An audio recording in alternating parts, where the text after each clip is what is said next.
పహల్గామ్ ఉగ్రదాడికి భారత్ వేగంగా ప్రతీకారం తీర్చుకుందన్నారు ఏపీ సీఎం చంద్రబాబు. ఆపరేషన్ సింధూరును దేశం మొత్తం స్వాగతిస్తోందన్నారు AP deputy CM Pawan Kalyan.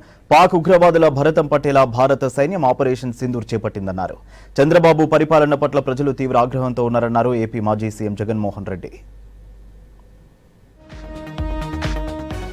Operation Sindoor ప్రతి ఒక్క భారతీయుడు గర్వించదగ్గ విషయమన్నారు Janasena chief AP deputy CM Pawan Kalyan. Pahalgam ఉగ్రదాడికి భారత్ ప్రతీకారం తీర్చుకుందన్నారు. దేశ భద్రతా విషయంలో ప్రతి ఒక్కరూ జాగ్రత్తగా మాట్లాడాలన్నారు. ఉగ్ర స్థావరాలను భారత సైన్యం ధ్వంసం చేయటం గొప్ప విషయమన్నారు. ఆపరేషన్ సింధూరును దేశం మొత్తం స్వాగతిస్తోందన్నారు Pawan Kalyan.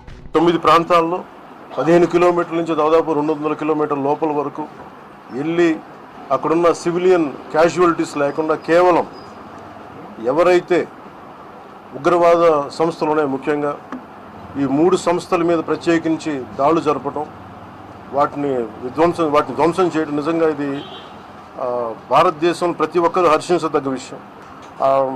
It's a commendable job done by our army personnel and defense personnel. Whatever decision, bold action, bold decision you take, we're going to stand by you. Pahalgam దాడికి ప్రతీకారంగా ఉగ్రవాదుల స్థావరాలను ఇండియన్ ఆర్మీ నేలమట్టం చేసిందన్నారు ఏపీ మంత్రి నారా లోకేష్. పాక్లోని ఉగ్రవాదుల భరతం పట్టేలా భారత సైన్యం ఆపరేషన్ సింధూర్ చేపట్టిందన్నారు. భారత్ నేలపై మొలిచిన మొక్క కూడా పాక్ తొలగించలేదన్నారు. 100 పాకిస్తాన్లకు సమాధానం చెప్పే మిసైల్ పేరే మోదీ అని ఎక్స్లో పోస్ట్ చేశారు లోకేష్.